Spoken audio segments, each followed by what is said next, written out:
आप्नोति ऋतं च स्वाध्याय प्रवदने च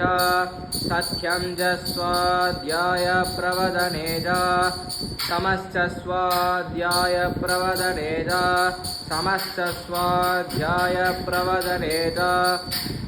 अधिदयश्च स्वाध्याय प्रवदने च अग्निहोत्रं च स्वाध्याय प्रवदने च मानुषञ्च स्वाध्याय प्रवदने च सत्यमिति सत्यवसारातीतरः तप इति तपो नित्यः पौरुषष्टिः स्वाध्याय प्रवदने वेदि नाको मौत्कर्यः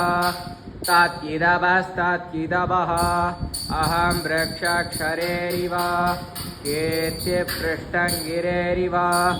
ऊर्ध्वपवित्रो भाजिनीव स्मृतमस्मै प्रविणगुं सवर्चसं समेताहमृतोक्षितः इति त्रिशङ्गोर्वेदानुवचनं वेदमनुचाचार्योन्